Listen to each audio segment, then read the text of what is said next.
क्योंकि दूसरे लोग तैयार हैं आपके छोड़े हुए अवसर का फायदा उठाने के लिए। Hello everyone, this is Supriya Tamrakar और आज हम एक टाइम टेबल डिस्कस करने वाले हैं क्योंकि काफ़ी सारे बच्चे परेशान हैं कि मैं किस टाइम पे पढूं, मेरा प्रॉपर टाइम टेबल क्या होना चाहिए। क्योंकि बोर्ड एग्जाम्स में जब बच्चे रहते हैं तो उनके दिमाग में ये रहता है कि मुझे अच्छे मार्क्स स्कोर करने हैं और उस अच्छे मार्क्स को स्कोर करने के लिए हमें साल भर मन लगा के पढ़ाई करनी होगी। ये रियलिटी है। कोई भी बच्चा 2 घंटे 3 घंटे पढ़ करके एग्जाम में अच्छे मार्क्स स्कोर नहीं कर सकता, क्योंकि जो टॉपर्स स्टूडेंट आपको मिलेंगे वो हमेशा यही बताएंगे कि मैंने कंसिस्टेंसी मेंटेन की थी, मैं रेगुलर पढ़ाई करता था और मेरा जो टाइम टेबल था वो स्टार्टिंग से फिक्स था। ठीक है, तो हमें क्या करना है, एक time table, proper time table बनाना है और उस टाइम टेबल को हमें एकदम स्ट्रिक्ट नहीं बनाना है। जैसे काफ़ी बच्चे क्या करते हैं, ऐसा टाइम टेबल बना लेते हैं 6 बजे उठूंगा, 6-5 से पढ़ने बैठ जाऊंगा, फिर 10 बजे तक पढ़ूंगा। ऐसे टाइम टेबल आप जब बनाते हो ना तो आप इसमें मिस्टेक्स करते चलते हो और इतना स्ट्रिक्ट टाइम टेबल जब आप बना लेते हो तो उसे आप फॉलो नहीं कर पाते हो। ये होता है आपके साथ। तो आज मैं यहाँ पे एक रफ सा आपके साथ टाइम टेबल डिस्कस करूंगी, बट आप चीज़ ये याद रखना कि मैंने इसे काफ़ी सारे स्टूडेंट की डे टू डे लाइफ को देख के बनाया है। अगर इसमें आपको कोई भी चेंजेस चेक करने पड़ते हैं तो आप फ्री हो कि आप वो चेंजेस कर सको। देखो मैं यहाँ पे एक आपको रफ टाइम टेबल बता दूंगी और इस पर आप चेंजेस कर करके उसको अपने हिसाब से बनाना। ठीक है, कोई भी टाइम टेबल अपन क्या करते हैं ना, टॉपर की स्ट्रेटजी वीडियो देखा यार, ये तो 4 बजे सुबह उठ के पढ़ने लग जाते थे, मैं भी कल से सुबह 4 बजे उठ के पढ़ूंगा। 2 दिन बाद आपने नया वीडियो स्टार्ट किया, उसमें आप देख रहे हो कि यार ये इन्होंने तो 99.8% स्कोर किए थे क्लास 10th में और ये कहते हैं कि मैं रात को पढ़ता था, मेरी रात को प्रोडक्टिविटी ज़्यादा रहती थी, तो हम रात को पढ़ने लग जाते हैं। पहले ये चीज़ें को अवॉइड करो। सबसे पहले आप अपने आप को डिसाइड करो, अपने आप को, आपकी जो डेली हैबिट्स हैं उसे ये पता लगाने की कोशिश करो कि आप या तो डे टाइम पे पढ़ सकते हो या तो नाइट टाइम पे। और ऐसा तो बिल्कुल मत करना कि आधा दिन में पढ़ रहे हैं आधा रात में पढ़ रहे हैं, तब क्या होगा ना कि आप अपनी नींद ना तो फिर दिन में पूरी कर पाओगे और ना तो आप अपनी नींद अच्छे से रात में पूरी कर पाओगे। तो मेरी तरफ से अगर आप एडवाइस मानोगे तो अगर आप 12th तक के स्टूडेंट हो तो आपको डे टाइम पे पढ़ना चाहिए। काफ़ी सारे ऐसे एडवांटेजेस हैं डे टाइम के। नाइट टाइम पे क्या रहता है ना, बहुत ज़्यादा शांति हो जाती है और उस बहुत ज़्यादा शांति वाले माहौल में हमारे दिमाग को क्या होता है, नींद आने लग जाती है। मेरे साथ भी होता था जब मैं क्लास 11th में थी, तब मेरी स्कूल वगैरह चलती थी तो मैं क्या करती थी, नाइट टाइम पे पढ़ने की कोशिश करती थी। स्कूल से आके डायरेक्ट सो जाना और फिर नाइट टाइम पे पढ़ने की कोशिश करना। बट नाइट टाइम पे जैसे ही 1 बजता था, उसके क्रॉस जाने लगता था तो हमें भूख लगने लग जाती थी और भूख लगती थी, हम किचन में जाते थे वो मैगी बनाना। मैगी कहने को बस ऐड में बस 2 मिनट में बन जाती है, लेकिन वो रियलिटी में मैगी 2 मिनट में नहीं बनती है, आधा घंटा वो हमारा पूरा वेस्ट करा देती है। और फिर अपन मैगी खाते हैं, अब सोचते हैं मैगी खा रहे हैं, 2 मिनट इंस्टाग्राम चला लेते हैं, 2 मिनट का इंस्टाग्राम रील स्क्रॉल करते करते कब वो हमारे 2 मिनट 5 मिनट आधे घंटे 1 घंटे में कन्वर्ट हो जाते हैं और हमें पता भी नहीं चलता। और ऐसे ही बच जाते हैं 3, अब तो सोने का टाइम होगा, अपन सो जाते हैं। और डे टाइम पे स्टडी करने का ये एडवांटेज रहता है कि थोड़ा सा माहौल जो रहता है, काफ़ी लोग जागते रहते हैं, सब लोग जागते रहते हैं, तो क्या रहता है, आपकी मम्मी भी आपके रूम में आती जाती रहेंगी तो उनकी आप पे एक नज़र रहेगी कि हाँ मेरा बच्चा पढ़ रहा है। और आप भी यही कोशिश करोगे कि मैं फ़ोन ना यूज़ करूँ क्योंकि मम्मी आ जाएंगी तो मुझे फ़ोन चलाते देख लेंगी। होता है, एक डर तो सबके मन में होता है ना। तो और डे टाइम पे क्या रहेगा, इतना ज़्यादा शोर भी नहीं, शोर होगा ना थोड़ा बहुत तो उससे हमारा मन ना लगा रहेगा, क्योंकि एकदम जब शांति हो जाती है तो हमें नींद आने लग जाती है। और एक बात ये याद रखना कि 2 घंटे की प्रॉपर सेल्फ स्टडी 10 घंटे की डिस्ट्रैक्टेड स्टडी से अच्छी है ना। 2 घंटे मन लगा के अगर बैठ के पढ़ रहे हो तो आपको प्रोडक्टिविटी आपको उससे दिखेगी, लेकिन आप क्या कर रहे हो, 10 मिनट पढ़ रहे हो, 10 मिनट फोन चला रहे हो, ऐसे कर रहे हो, प्रोडक्टिविटी आपके कुछ भी नहीं दिखेगी। और इस टाइम टेबल को मैं बार बार रिपीट कर रही हूँ, आप एज इट इज रिपीट मत करना, इस टाइम टेबल को अपने आप को सेट करने की कोशिश करना कि इस टाइम टेबल को कैसे चेंज कर करके मैं इसे अपने खुद के लिए टाइम टेबल बना सकता हूँ। ठीक है, और एक बात ये सुनो कि आपका जो नेक्स्ट डे की जो प्लानिंग होगी ना, वो आप एक दिन पहले से करके चला करो। जैसे कई लोग कहते हैं कि वो नोटबुक बना लो, एक उस पर लिखो, डायरी पे लिखो। मैं अगर आपको सजेस्ट करूं तो मेरी ऐसी कोई भी डायरी नहीं थी जिसमें मैं अपना नोट करती थी। सबसे बड़ी डायरी तो आपका माइंड होना चाहिए। आप कभी भी सोने जा रहे हो तुरंत नींद नहीं आ जाती, 10 मिनट 15 मिनट आधा घंटा सबको लगता है सोने से पहले। तो उस 15 मिनट पहले, सोने से 15 मिनट पहले आप क्या करो कि आपको नेक्स्ट डे पे क्या पढ़ना है। जैसे मैंने यहाँ पे अभी आपको बताऊंगी, तो हम 6 बजे से पढ़ के 6 बजे उठेंगे, ठीक है, 6 बजे हम उठेंगे। तो आप अपने नेक्स्ट डे पे कौन सा सब्जेक्ट आपको पहले पढ़ना है, आप ये डिसाइड कर लो। कौन कौन से सब्जेक्ट हैं जो आप कल पढ़ रहे होगे, कौन से ऐसे टॉपिक होंगे जो उस चैप्टर में भी आप पढ़ रहे होगे, क्या चीज़ें आपने पढ़ ली है। जैसे कि आप फिजिक्स पढ़ रहे हो, अगर आप 10th के स्टूडेंट हो तो आप मान लेते हैं इलेक्ट्रिसिटी चैप्टर पढ़ रहे हो, तो उसमें आप याद कर लो कि मैंने सीरीज पैरेलल कनेक्शन तक पढ़ लिया था, इसके आगे का मुझे पढ़ना है। जब आप ऐसे रिमाइंड कराओगे ना अपने दिमाग को कि यार मैंने सीरीज पैरेलल तक पढ़ लिया था, तो आपके दिमाग में ना वो फॉर्मूले वगैरह भी ऑटोमेटिकली आने लग जाएंगे, ठीक है। तो ऐसा करना है कि एक दिन पहले ही, रात को सोने से पहले अपने दिमाग में ही कौन से टॉपिक है, कौन से चैप्टर्स है जो आपको पढ़ने हैं, वो आप सेट कर लोगे। और काफ़ी सारे बच्चों का ये कंफ्यूजन होता है कि यार अब तो हम बोर्ड्स क्लास में आ गए, क्लास 10th में आ गए, क्लास 12th में आ गए, तो मुझे कोचिंग लेनी चाहिए या नहीं लेनी चाहिए। तो इसका ना कोई सीधा सीधा डायरेक्ट आंसर तो नहीं है कि आपको कोचिंग लेनी चाहिए या नहीं लेनी चाहिए, बट मेरे हिसाब से अगर मानो तो मुझे कोचिंग हमेशा ना मतलब इतनी ज़्यादा प्रोडक्टिव नहीं दिखती थी कि मुझे कोचिंग से बहुत ज़्यादा हेल्प मिले, क्योंकि ना बुक्स जो होती है ना उसमें हर एक टॉपिक अच्छे से डिस्क्राइब करके ऑलरेडी दिया होता है। और आजकल तो ऑनलाइन स्टडी का इतना मटेरियल अवेलेबल हो गया है कि मुझे नहीं लगता कि आपको घर से बाहर निकलने की कहीं ज़रूरत है। अगर आपको किसी भी कोचिंग क्लास में ज्वाइन कर रहे हो, कोई बात नहीं, बहुत अच्छी बात है अगर आपने ज्वाइन किया है, बट आप उसमें से ये देखो कि क्या आपको उससे हेल्प मिल रही है या नहीं मिल रही है। अगर आपको लगता है कि वो आपके लिए बिल्कुल भी हेल्पफुल नहीं है, डेफिनेटली उसको छोड़ दो। क्योंकि मुझे ऐसा लगता था जब मैं भी 6th 7th छोटे में कोचिंग जाया करती थी, तो कोचिंग जाने से आधे घंटे पहले मम्मी खाने को दे दो कुछ, मम्मी भूख लगी अभी कोचिंग जाना है, फिर वो कंघी करना, बाल संवारना, इतने में आधा घंटा 1 घंटा पहले कोचिंग जाने से पहले, फिर वो 1 घंटे की कोचिंग, और फिर जब कोचिंग से आओगे तो बोलोगे मैं अभी तो कोचिंग से आया हूँ मम्मी, फिर से भूख लगी है खाने को दे दो, और 1 घंटा यहाँ आपका वेस्ट हुआ। आपकी कोचिंग तो 1 घंटे की थी, लेकिन उसके लिए आपने 2 घंटे वेस्ट किए, 1 घंटा कोचिंग जाने पे तैयार होने के लिए और 1 घंटा उसके बाद आने के लिए। तो अगर आपको नेसेसरी है कोचिंग की तभी आप कोचिंग लो, अदरवाइज आप सेल्फ स्टडी पे फोकस करो, क्योंकि सेल्फ स्टडी से ही हो सकता है कुछ भी, ठीक है। क्योंकि देखो टीचर्स आपको गाइड कर सकते हैं, मैं भी यहाँ पे आपको टाइम टेबल बता के गाइड कर सकती हूँ, बट फॉलो आपको खुद ही करना पड़ेगा। क्योंकि 10th 12th में 9th 10th के जो भी बच्चे अगर देख रहे हो 11th के, तो हम इतने बड़े तो खुद हो चुके हैं ना कि हमें सेल्फ स्टडी के पता होना चाहिए कि हमारे लिए सेल्फ स्टडी से ही हम सब कुछ कर पाएंगे। इवन मैं भी क्लास 10th में थी जब, तो खुद से सब कुछ करती थी।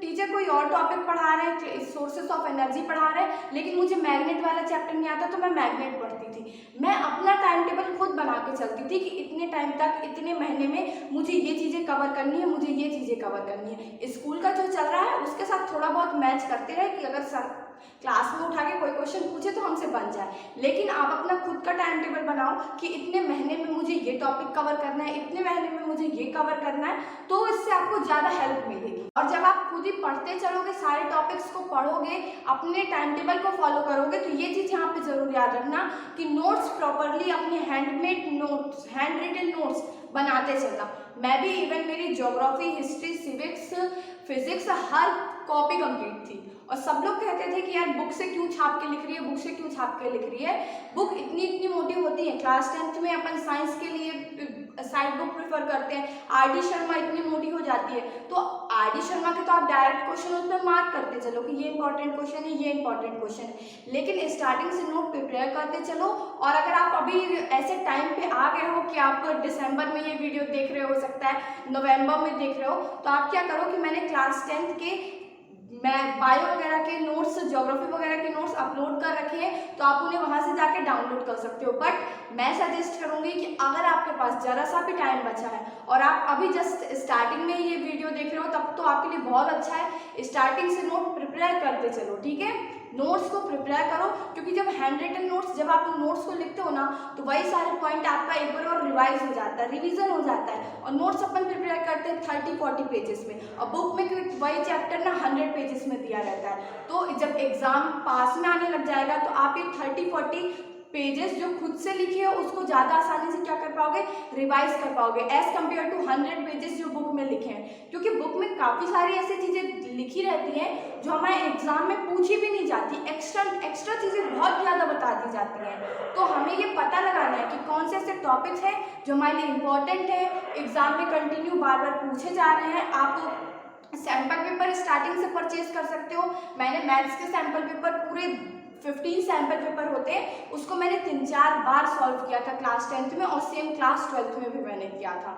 और तो क्या करना है, सैम्पल पेपर परचेज कर लो, उससे सैम्पल पेपर के कुछ इंपॉर्टेंट क्वेश्चन जो आपको लग रहे हैं कि आपके गलत हो रहे हैं, उसे आप अपने नोट्स में ऐड करते चलो, ठीक है। तो जब ये नोट्स आपके लास्ट में आप देखोगे तो इतने शानदार नोट्स आपके पास तैयार होंगे कि कोई भी बुक आपको एग्जाम टाइम में पढ़ने की जरूरत ही नहीं पड़ेगी। सो आई होप पहले ये क्या पॉइंट्स जो हमें अवॉइड करने हैं, क्या चीज़ें हमें ध्यान रखनी है, ये चीज़ आपको समझ में आ गई होगी।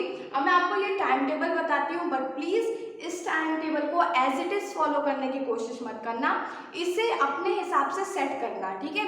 देखो, मैं मानती हूँ कि आप सारे बच्चे 6 बजे उठ जाओगे, ठीक है। मैं डे टाइम के लिए टाइम टेबल बना रही हूँ। अगर आप एक नाइट आउल हैं, अगर आप रात में पढ़ते हैं तो आप कमेंट बॉक्स में ज़रूर बताना, मैं नाइट शेड्यूल के हिसाब से भी एक टाइम टेबल आपको बना के ऐसे ही दिखा दूंगी, ठीक है। तो यहाँ पे मैं आज डे टाइम का टाइम टेबल बता रही हूँ, ठीक है। देखो, आप सबसे पहले 6 बजे उठ जाओ। 6 बजे सबके लिए उठ पाना बहुत आसान है, क्यों? क्योंकि जब हमारी क्लासेस होती थी, स्कूल लगती थी, तो हम 6 बजे आसानी से उठ जाते थे ना। तो देखो, 6 बजे आप आसानी से उठ जाओ। अब आप बोलोगे कि मुझे तो 5-10 मिनट बेड से उठने में ही लगता है। कोई बात नहीं, 10 मिनट आपको बेड से उठने में भी लग गया। 6 बजे का आपका अलार्म बजा, 10 मिनट आपको बेड से उठने में लग गया, 10 मिनट आपको ब्रश करने में लगा, और 10 मिनट आपको फ्रेश होने में लगा, ठीक है। आधे घंटे आपके यहाँ के निकल गए। अब 6:30 बजे से पढ़ने बैठ जाओ, कहाँ तक? 8:30 बजे तक। 2 घंटे आप पढ़ोगे। और ये चीज़ याद रखना कि इस टाइम टेबल में आप कैसे पढ़ोगे। पहले स्टार्टिंग आपका डे स्टार्ट होगा एक वीक सब्जेक्ट के साथ। वीक सब्जेक्ट पहले, फिर उसके बाद एक थ्योरी सब्जेक्ट, प्रैक्टिकल सब्जेक्ट, ऐसे पढ़ना है। एक प्रैक्टिकल सब्जेक्ट तो एक फिर थ्योरी सब्जेक्ट। तो 6:30 बजे आप उठे, 6 बजे आप उठे, 6:30 से 8:30 आपने क्या किया, क्या पढ़ा? हिस्ट्री या फिर सिविक्स। हिस्ट्री या फिर सिविक्स में स्टार्टिंग में डे टाइम पे क्यों रख रही हूँ? क्योंकि हिस्ट्री में काफ़ी सारी ऐसी चीज़ें याद करने वाली होती हैं, और सेम सिविक्स के साथ होता है ना। पॉलिटिक्स है, और भी ज़्यादा इकोनॉमिक्स वगैरह हो गया, ऐसे सब्जेक्ट्स हो जाते हैं सिविक्स वगैरह, तो हमें याद करना पड़ता है ना। तो डे टाइम पे आप क्या करोगे, स्टार्टिंग में डे के क्या करोगे, आप थ्योरी सब्जेक्ट को कुछ याद करने वाली चीज़ें पढ़ोगे। 2 घंटे आपने हिस्ट्री, देखो मंडे को अगर आपने हिस्ट्री पढ़ा है तो ट्यूसडे को आप क्या पढ़ोगे, सिविक्स पढ़ोगे। और अगर फिर वेडनेसडे को फिर हिस्ट्री पढ़ोगे तो थर्सडे को फिर सिविक्स पढ़ोगे, ठीक है। ऐसे अल्टरनेट डेज में कर सकते हो, या फिर ऐसे कर सकते हो कि 2 दिन हिस्ट्री को दे दो, फिर 2 दिन सिविक्स को दे दो। ऐसे अल्टरनेट डेज में आपको करना है। देखो, फिर 8:30 से 45 मिनट, 15 मिनट का यहाँ पे ब्रेक लो आप। और इस 15 मिनट में याद रखना, इंस्टाग्राम, फेसबुक, व्हाट्सएप यूज़ मत करने लग जाना, वरना आपके कब 15 मिनट आधे घंटे में चेंज हो जाएंगे ये आपको पता भी नहीं चलेगा। फिर देखो 8:45 से पढ़ने बैठो 10:15 तक, यहाँ पे 1.5 घंटे हमारे पास। और इस 1.5 घंटे में आप करो, अभी आपने क्या किया था, एक याद करने वाला सब्जेक्ट किया था ना। हिस्ट्री हमें याद करनी पड़ती है, सिविक्स भी हमें याद करनी पड़ती है। तो अब आप क्या करो, फिजिक्स कर लो। और यहाँ पे याद रखना, मैंने यहाँ पे बायो और सिविक्स को यहाँ पे अल्टरनेट, बायो और केमिस्ट्री को यहाँ पे अल्टरनेट डेज दिया है, ठीक है। बायो और केमिस्ट्री को यहाँ पे अल्टरनेट डे मैंने दिया है। तो फिजिक्स, केमिस्ट्री, बायो में जो भी आपका वीक सब्जेक्ट है उसको आप यहाँ पे रखो, जो आप हफ्ते में 7 दिन रेगुलरली पढ़ रहे होगे। क्यों? क्योंकि वो आपका वीक सब्जेक्ट होगा। जैसे मेरे केस में मेरा वीक सब्जेक्ट फिजिक्स था, तो मैंने क्या किया था, फिजिक्स को मैं रेगुलरली 1 घंटा 1.5 घंटा रोज देती थी, जिससे कि मेरी फिजिक्स बहुत ज़्यादा स्ट्रांग हो गई थी। और आज की डेट में ऐसा है कि मैथ्स से भी ज़्यादा मुझे फिजिक्स अच्छी लगती है, क्योंकि मैंने उसको टाइम दिया था। मेरी पहले वीक थी, बट मैंने उसको टाइम दिया, उस पर फोकस किया, और मेरी फिजिक्स स्ट्रांग हो पाई थी। तो आप भी ऐसा करो कि जो भी बायो, केमिस्ट्री, फिजिक्स में जो भी सब्जेक्ट आपका वीक है उसको आप 1.5 घंटे रेगुलरली रोज दोगे।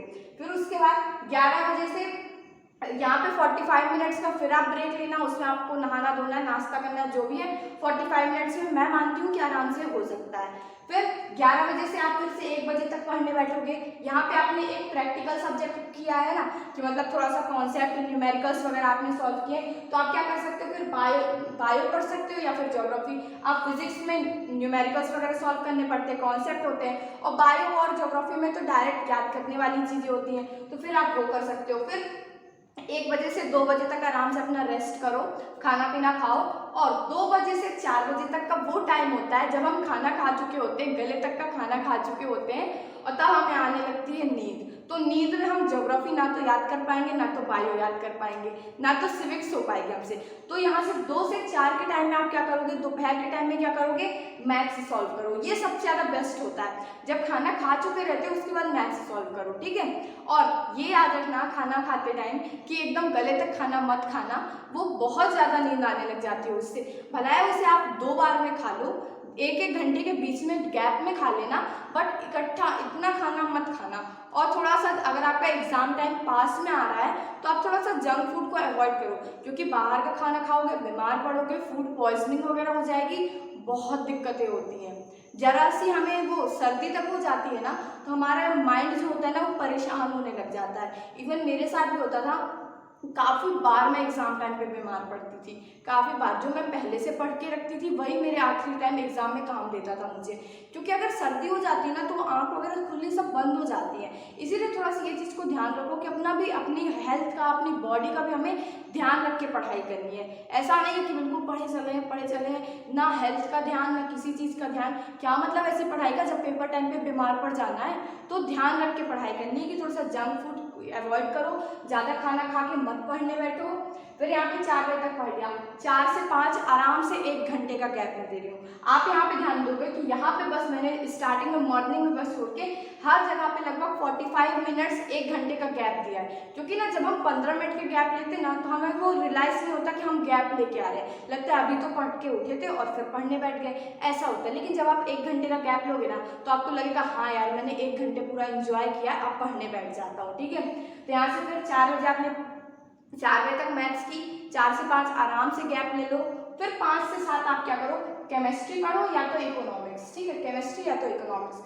मंडे को अगर केमिस्ट्री पढ़ रहे हो तो ट्यूसडे को इकोनॉमिक्स कर लो, ऐसा कर लो। और फिर यहाँ पे 7 से 9, मैं 7 से 9 यहाँ पे 2 घंटे का सीधे गैप है कि दिन भर आपने फ़ोन नहीं चलाया है, आराम से 1.5 घंटे फ़ोन चलाओ, आधा घंटा में खाना खाओ, ठीक है। मैंने फ़ोन चलाने का भी, मोबाइल यूज़ करने का भी एक अच्छा खासा आपको 1.5 घंटे का टाइम दिया है। इतना तो यूज़ नहीं करना चाहिए, बट आप यूज़ करते हो, कोई बात नहीं। पढ़ाई करने के बाद अगर इतना देर आपने पढ़ाई की है ना तो आपकी मम्मी भी फ़ोन चलाते आपको देखेंगी ना, कुछ भी नहीं कहेंगी कि यार दिन भर तो मेरा बेटा पढ़ लिया, अब रात में फ़ोन चला रहा है या पबजी खेल रहा है। वैसे तो नहीं खेलना चाहिए ये सब सारे गेम्स, बट आपके पास अच्छा खासा टाइम है कि आप खेल सकते हो, मतलब यूज़ कर सकते हो अच्छे से, ठीक है। और अगर याद रखना कि ये इनमें से किसी भी स्लॉट में आपने पढ़ाई मिस की है, या तो आपका आधे घंटे दोस्त का फ़ोन आ गया था तो वो आधे घंटे वहाँ से कट करके आप यहाँ पे कवर करोगे। इसीलिए मैंने यहाँ पे टाइम दिया है 7 से 9 के बीच में। अगर आपका डे टाइम पे, अगर आप मॉर्निंग में आधे घंटे लेट भी हो गए तो आधे घंटे आप ऐसा मत सोचो कि आज का दिन मेरा पूरा वेस्ट हो गया, वो आधे घंटे हम यहाँ पे कवर कर लेंगे 2 घंटे के बीच में।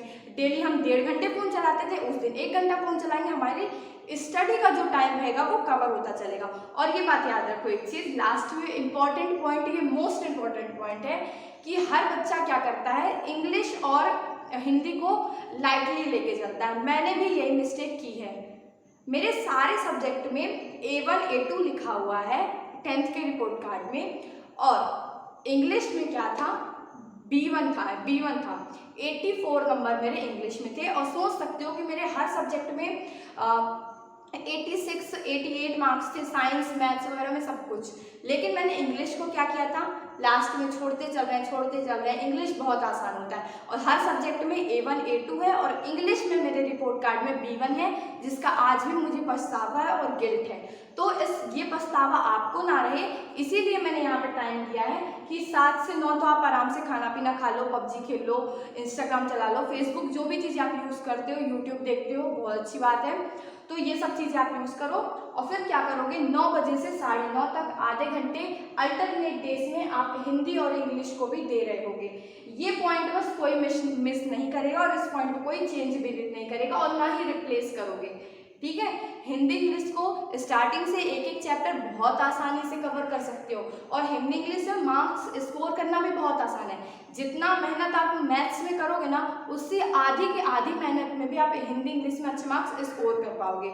सो आई होप हमें कैसे टाइम टेबल प्रिपेयर करना है अपना, ये आपको समझ में आ गया होगा। इसमें आप कई चीज़ें चेंज करके इस टाइम टेबल को आप अपने हिसाब से सेट करो और उसी टाइम टेबल को साल भर फॉलो करने की कोशिश करो, क्योंकि एक आध दिन से टाइम टेबल बना लेने से और उसे दीवार पे चिपका लेने से कुछ नहीं होगा, करना आपको पड़ेगा। मैं सिर्फ यहाँ पे खड़े होकर आपको गाइड कर सकती हूँ, आप जो भी हेल्प मांगोगे मैं डेफिनेटली आपकी हेल्प करूँगी, बट वो चीज़ों को फॉलो करना आपको करना है, क्योंकि हम गाइड कर सकते हैं, इससे ज़्यादा मैं कुछ नहीं कर पाऊंगी। अगर मैं गाइड कर रही हूँ और आप उसे एग्जैक्टली फॉलो नहीं करोगे तो कैसे चलेगा। आप अच्छे मार्क्स स्कोर करना चाहते हो, मन के लगा के पढ़ाई करनी पड़ेगी आपको, कोई भी इसका शॉर्टकट नहीं है। मार्क्स स्कोर करनी है, नाम रोशन करना है, अपने लिए अपने मम्मी पापा के लिए कुछ करना चाहते हो तो 2 घंटे 10 घंटे 8 घंटे बैठ के तुम्हें पढ़ाई करनी पड़ेगी, मन लगे या ना लगे तुम्हें करना पड़ेगा। अगर तुम कुछ जीवन में करना चाहते हो तो बैठ के पढ़ो, इससे ज़्यादा कुछ नहीं हो सकता। पढ़ना है, तुम्हें पढ़ना है, मेहनत करनी है, पढ़ाई करते रहो। Thank you so much and all